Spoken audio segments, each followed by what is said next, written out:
जय श्री कृष्ण, जय राधे कृष्णा। भगवत गीता दोस्तों, श्रोतागणों, बीमा रिसर्च सेंटर के द्वारा आपको प्रस्तुत किया जा रहा है। दोस्तों, ये भगवत गीता में आज छठा अध्याय अर्थात अध्याय 6 आत्म संयम योग। इसमें कुल 47 श्लोक है जो मैं आपको हिंदी अर्थ के साथ बताने वाला हूँ। श्रीमद् भगवत गीता का 6वां अध्याय जो इस प्रकार है। श्री भगवान कहते हैं, जो पुरुष कर्म फल का आश्रय न लेकर करने योग्य कर्म करता है, वह सन्यासी और योगी है, न कि अग्नि या क्रियाओं का त्याग करने वाला। हे अर्जुन, जिसको सन्यास कहते हैं उसी को तुम योग जानो, क्योंकि संकल्पों का त्याग न करने वाला कोई भी पुरुष योगी नहीं होता।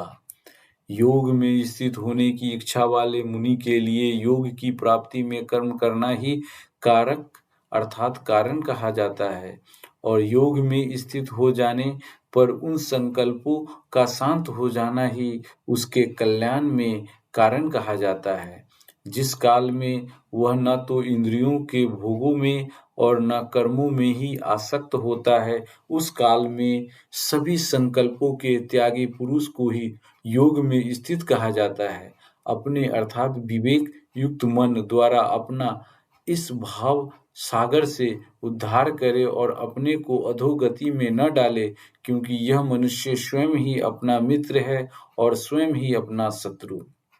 जिस जीवात्मा द्वारा स्वयं अर्थात मन को जीता हुआ है, वह जीवात्मा स्वयं का मित्र है, और जिसके द्वारा अपना मन नहीं जीता गया है, उसके लिए वह शत्रु के सदृश ही आचरण करता है। सर्दी गर्मी, सुख दुख और मान अपमान में जिसने स्वयं को जीता हुआ है, ऐसा पुरुष परमात्मा में सम्यक प्रकार से स्थित है। जो औपनिषदिक ज्ञान आत्म अनुभवी रूपी विज्ञान से तृप्त है, विकार रहित है और इंद्रियों को जीत चुका है, और जिसके लिए मिट्टी पत्थर और स्वर्ण समान है, ऐसे योगी को युक्त कहा जाता है। सुहृदय मित्र, वैरी, उदासीन, मध्यस्थ, द्वेष, बंधु, धर्मात्मा और पापियों में भी समान भाव रखने वाला अत्यंत श्रेष्ठ है। मन को बस में रखते हुए आशा और संग्रह रहित होकर योगी अकेले ही मन को स्वयं मतलब आत्मा में लगाए। पवित्र स्थान में कर्मशः कुत्सा, मृग चर्म और वस्त्र से बने स्थिर आसन की स्थापना कर, जो न अधिक ऊंचा है और न अधिक नीचा। वहां मन को एकाग्र करके चित्त और इंद्रियों की क्रियाओं को वश में रखते हुए आसन पर बैठे और अंतःकरण की शुद्धि के लिए योग का अभ्यास करें। शरीर, सिर और गले को सीधा और स्थिर रखते हुए अपनी नासिका को भाग को देखते हुए और अन्य दिशाओं को न देखते हुए शांत मन वाला भय रहित ब्रह्मचारी के व्रत में स्थित और मन को संयम में रखते हुए योगी मुझमें चित्त वाला होकर स्थित रहे। नियंत्रित मन वाला योगी इस प्रकार मन को नियंत्रित मुझमें लगाता हुआ परम आनंद रूपी शांति को प्राप्त होता है। हे अर्जुन, यह योग न तो अधिक खाने वाला का, न बिल्कुल न खाने वाले का, न अधिक शयन करने वाले का और न सदा जागने वाले का ही सिद्ध होता है। दुखों का नाश करने वाला यह योग सम्यक आहार और विहार करने वाले का, कर्मों में सम्यक चेष्टा करने वाले का और सम्यक प्रकार से सोने और जागने वाले का ही सिद्ध होता है। जब नियंत्रित किया हुआ चित्त आत्मा में ही स्थिर हो जाता है, तब सभी भोगों में इच्छा से रहित पुरुष को योग युक्त कहा जाता है। जिस प्रकार वायु रहित स्थान में रखे दीपक की ज्योति अचल रहती है, वैसे ही उपमा आत्मा के ध्यान में लगे हुए योगी के नियंत्रित चित्त की कही गई है। योग के अभ्यास से नियंत्रित चित्त जिस स्थिति में शांत हो जाता है और आत्मा के ध्यान द्वारा आत्मा को देखता हुआ स्वयं में ही संतुष्ट रहता है। इंद्रियों से परे केवल शुद्ध और सूक्ष्म बुद्धि द्वारा ग्रहण करने योग्य अनंत आनंद को अनुभव कर यह योगी आत्मा के स्वरूप से विचलित नहीं होता। जिस लाभ को प्राप्त होकर उससे अधिक दूसरा कोई लाभ नहीं मानता, और जिस स्थिति में योगी बड़े से बड़े दुख से भी दुखी नहीं होता, जिसे जानकर दुखी रूपी संसार के संयोग से वियोग हो जाता है, उस योग नाम वाली स्थिति को जानना चाहिए। वह योग उत्साह युक्त मतलब धीर चित्त से निश्चय पूर्वक करने योग्य है। संकल्प से उत्पन्न होने वाली सभी कामनाओं को पूरी तरह से छोड़कर मन द्वारा इंद्रिय समूह को सम्यक प्रकार से रोककर धीरे-धीरे बुद्धि को शांत करते हुए धैर्यपूर्वक मन को आत्मा में स्थित करते हुए कुछ भी विचार न करे। स्थिर न रहने वाला यह चंचल मन जिस शब्दादि विषयों में विचरता है, उस विषय से इसे हटाकर बार-बार आत्मा में ही स्थित करे। क्योंकि जिसका मन सम्यक रूप से शांत है, जो पाप से रहित है और जिसका रजोगुण शांत हो गया है, ऐसा योगी ब्रह्म के साथ एकत्व अनुभव कर उत्तम आनंद को प्राप्त होता है। वह निष्पाप योगी इस प्रकार मन को निरंतर आत्मा में लगाते हुए सुख से पर ब्रह्म की अनुभूति करते हुए अति आनंद प्राप्त करता है। सर्वत्र समान भाव वाला और योग से युक्त आत्मा वाला योगी आत्मा को सभी भूतों में स्थित और सभी भूतों को आत्मा में देखता है, अर्थात अत्यंत अभेद है। दोस्तों, इसे मन में आप यूं समझ ले कि ये भगवत गीता का जो शब्द है वो कृष्ण ने बोले थे और वो कुरुक्षेत्र में बोल रहे हैं, तो आपको पूरी तरह से समझ में आने लगेगी। आप वीडियो को बार-बार रिप्लाई करके देखें और सुनें, जिससे कि आपको समझने में आसानी हो। जो पुरुष सभी भूतों में मुझे वासुदेव को व्यापक देखता है और सभी भूतों में मुझ में देखता है, उसके लिए मैं अदृश्य नहीं होता और वह मेरे लिए अदृश्य नहीं होता। जो पुरुष एकत्व में स्थित होकर सभी भूतों में मतलब आत्म रूप में स्थित मुझ वासुदेव को भजता है, वह योगी सब प्रकार से कर्म करता हुआ भी मुझ में ही विद्यमान है। हे अर्जुन, जो योगी अपनी आत्मा जैसे सभी भूतों को समान देखता है और सुख या दुख को भी सभी भूतों में समान देखता है, वह योगी परम श्रेष्ठ माना गया है।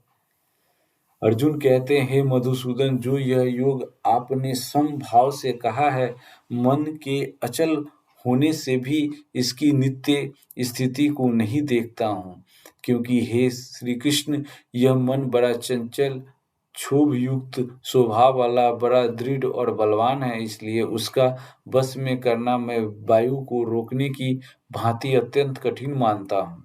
श्री भगवान कहते हैं कि हे महाबाहो, निस्संदेह मन चंचल और कठिनता से बस में होने वाला है, परंतु हे कुंती पुत्र अर्जुन, यह अभ्यास और वैराग्य में बस में होता है। जिसका मन बस में किया हुआ नहीं है, ऐसे पुरुष द्वारा योग प्राप्त होना कठिन है, और वश में किए हुए मन वाले प्रयत्नशील पुरुष द्वारा उसका प्राप्त होना सहज है। यह मेरा मत है। अर्जुन कहते हैं, हे श्री कृष्ण, जो योग में श्रद्धा रखने वाला है किंतु उसके अभ्यास से रहित है, इस कारण योग से विचलित मन वाला साधक योग की सिद्धि को न प्राप्त होकर किस गति को प्राप्त होता है। दोस्तों, ये आम आदमी का प्रश्न है जो अर्जुन कह रहे हैं। हे महाबाहो, भगवत प्राप्ति के मार्ग में मुंह वाला वह आश्रय रहित पुरुष वहीं कहीं छिन्न-भिन्न बादल की भांति दोनों ओर से भ्रष्ट होकर नष्ट तो नहीं हो जाता। हे श्री कृष्ण, मेरे इस संशय की पूरी तरह से दूर करने में आप योग्य हैं, क्योंकि आपके अतिरिक्त दूसरा कोई इस संशय को दूर करने में असमर्थ अर्थात समर्थ नहीं है। श्री भगवान कहते हैं, हे पार्थ, उस पुरुष का न तो इस लोक में नाश होता है और न परलोक में ही, क्योंकि हे प्रिय, आत्मोद्धार के लिए कर्म करने वाला कोई भी मनुष्य दुर्गति को प्राप्त नहीं होता। योग भ्रष्ट पुरुष पुण्यवानों के लोकों को प्राप्त होकर उनमें बहुत वर्षों तक निवास करके फिर शुद्ध आचरण वाले श्रीमान पुरुषों के घर में जन्म लेता है, अथवा वैराग्यवान पुरुष उन लोकों में न जाकर योगियों के ही कुल में जन्म लेता है, परंतु इस प्रकार का जन्म संसार में निस्संदेह अत्यंत दुर्लभ है। वहाँ उस पहले इस शरीर में अर्जित की हुई बुद्धि के योग को अनायास ही प्राप्त हो जाता है और हे कुरुनंदन, उसके प्रभाव से वह सिद्धि के लिए पहले से भी बढ़कर प्रयत्न करता है। वह योग भ्रष्ट पराधीन हुआ सा उस पहले के अभ्यास से निस्संदेह योग की ओर आकर्षित किया जाता है। समबुद्धि रूपी योग का जिज्ञासु भी वेद में कहे हुए कर्मों के फल को पार कर जाता है। प्रयत्न पूर्वक अभ्यास करने वाला योगी पिछले अनेक जन्मों के संस्कारों से इसी जन्म में संसिद्ध हो सभी पापों से रहित होकर शीघ्र ही परम गति को प्राप्त हो जाता है। योगी तपस्वियों से श्रेष्ठ है, शास्त्राज्ञियों शास्त्र ज्ञानियों से भी श्रेष्ठ माना गया है और सकाम मतलब कर्म करने वालों से भी योगी श्रेष्ठ है। इसलिए हे अर्जुन, तुम योगी हो जाओ। सभी योगियों में भी जो श्रद्धावान योगी मुझमें लगे हुए अंतरात्मा से मुझको निरंतर भजता है, वह योगी मुझे श्रेष्ठतम मानने हैं। ओम तत्सत। इस प्रकार ब्रह्म विद्या का योग करवाने वाले शास्त्र श्रीमद् भागवत गीता रूपी उपनिषद में श्री कृष्ण और अर्जुन के संवाद रूपी आत्म संयम योग नाम का वाला 6वां अध्याय समाप्त हुआ।